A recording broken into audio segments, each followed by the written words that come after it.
Alright, so we are working on this large LG washer and just showing how to remove the cover just in the event that you might need to remove the cover. You might have an issue with the board or harness, so while I'm here, might as well show how to remove it. You can have a series of screws. They're Phillips screws, and once those are removed, you're able to basically slide the top back and lift it up. Of course, make sure you remove the screws as I showed earlier. So basically what's going on with this washer, we have an LE error code, and if you're having this situation with yours, towards the end I will go over fixing the issue with it.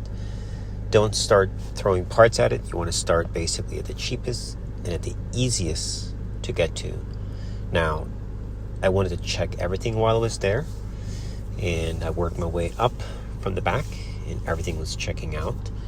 So, if you put your washer into diagnostic, put it into spin, let it spin on high speed, and this will tell you exactly what the issue is. If your washer can spin in high speed, you need to go to the back and remove the cover, and I'll show you exactly what to look for, and that will be the issue. You should not smell anything.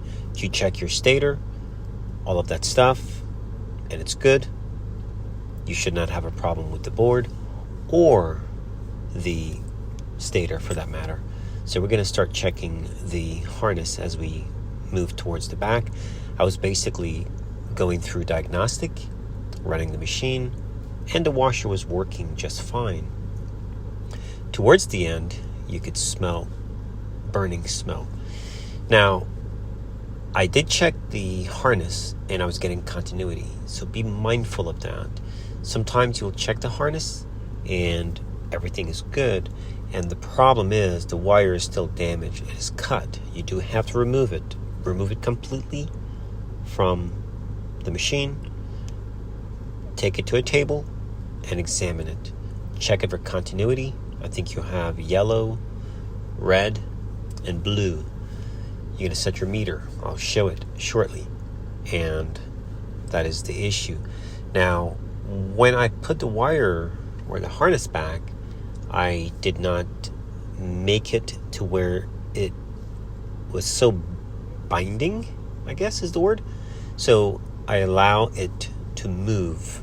You need to be able to hear that movement.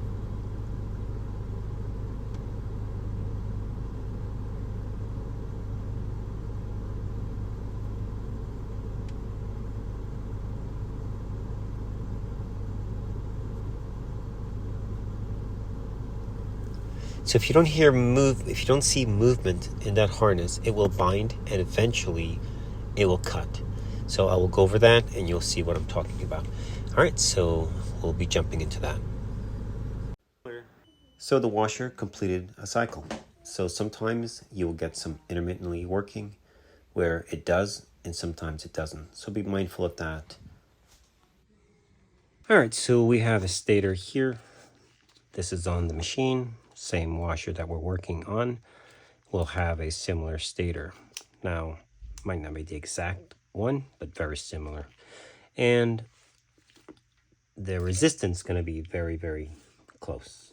In fact, this is another one, and you can tell basically identical.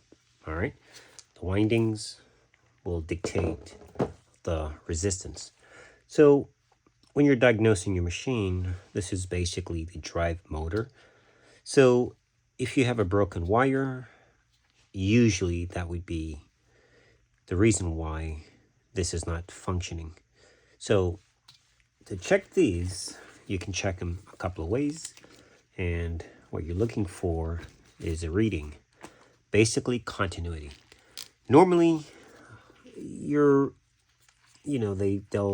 might hear that if it's too low of a reading, yes, if a wire is wearing out, you might get a difference in resistance.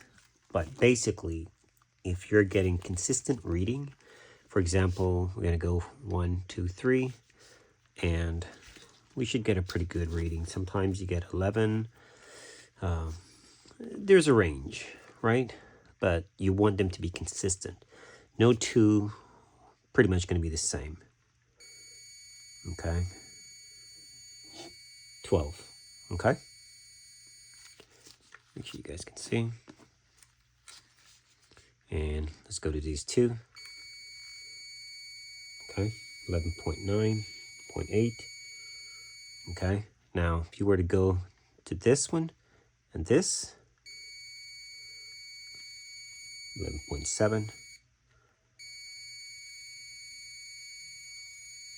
11.6. So, range is right on the money. Now, I like to go a step further, and you put your lead here, and we'll start on this guy. And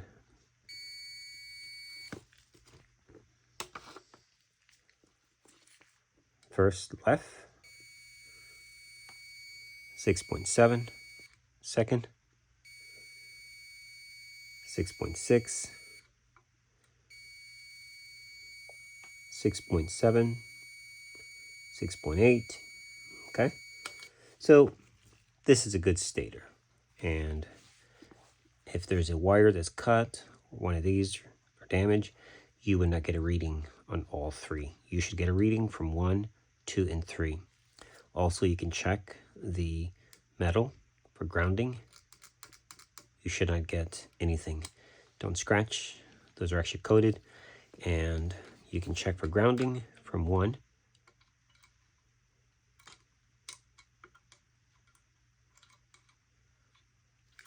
This is a good stator. Now let's check another one, and let's see. Nothing. Nothing. Okay. You should get a reading. This is a bad stator. Another test.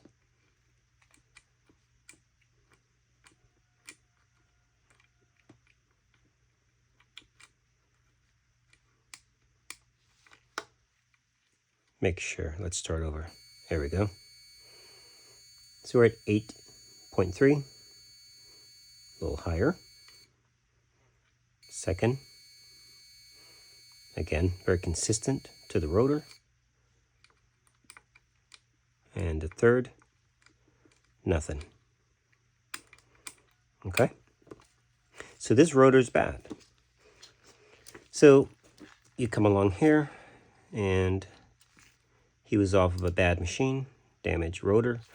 I unwind so we can actually twist them back together briefly and actually do a check. This is only for testing. Now, this has to be, these are coated, so you can't just twist them together. You still won't get a continuity. So the wires, or the wire, 2 wires touching now, basically 2, but it's still 1. They have to make contact at that point. Now, let's see. This was not working.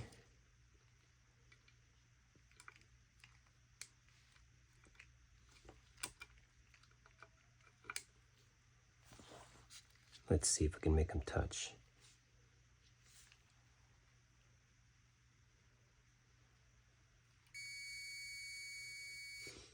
And that was 11.4, whatever.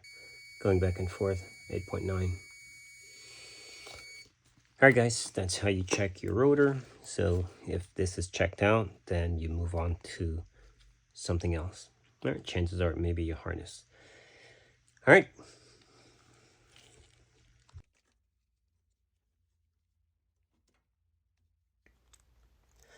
All right, guys, going to be removing the harness. As you can see, the harness was totally cut. So you want to start at the easiest and work your way up. I included the rotor testing, and now we're going to do the repair on the harness. Go ahead and take it out, take it to the table, and if you can extend the wire slightly, go ahead, or solder and put it back. But I do apologize. I thought I was recording when I was doing the repair. So basically what you're going to do, just join the wires back together. Make sure if there's any corrosion on the end of the wires, cut them off and resplice good clean wire. This is after the repair. You can see we do have continuity on all of them. So now, or you can order a harness. I will leave a link to the harness. Hopefully this is your washer and you can just unplug and plug back in. But if you're getting the code and you're not able to wash, then you can do a quick splice and put your washer back together, get it back in service. If you notice a smelling or burning smell, there's a good chance that your wire is damaged. All right, so when you put it back together, go ahead and put everything back together. And when you get down to where the shock absorber is, use a zip tie, and hopefully I show it. And what you're going to be doing is allowing the harness to move more freely. Put that on. You want to make sure all of that, anything where the rotor will be moving next to the wire, has to be secured all the way flat against the basket. You do not want to have anything sticking up, otherwise the rotor will cut it. So make sure that everything is tucked. Now, once you get down low and you plug your harness in, also make sure you put the plastic back over your harness connector. Any tools that are left, get them out. And make sure you have enough room or slack on the harness, and make sure that the drum itself can move somewhat without ripping or impeding movement on the harness. That is the problem with some of these machines. They don't allow the harness to move independently. So during a spin, especially when you overload your washer, the articulation of the drum itself will change and the harness is stationary. The bottom harness, same harness, at the base of the machine, they actually zip tied it, which holds it in. Not good. So release that and allow some movement. All right, we're going to be checking the machine now.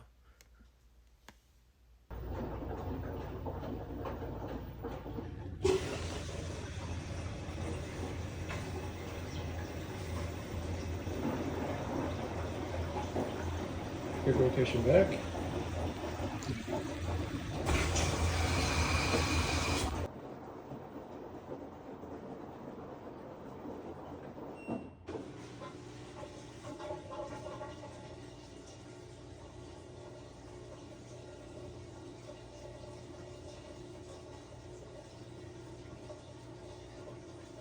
Now when you put it on the diagnostic here,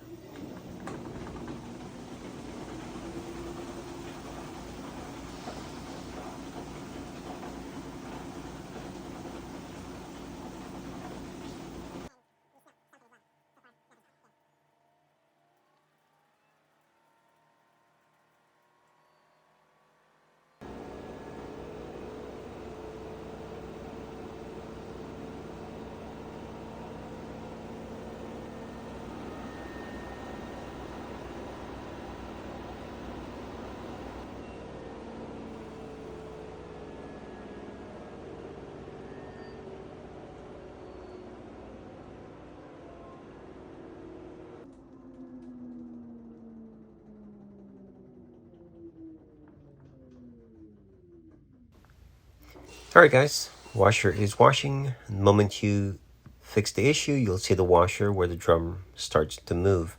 That tells you that everything is working. The washer is doing what it's supposed to do. So we're going to wrap this one up.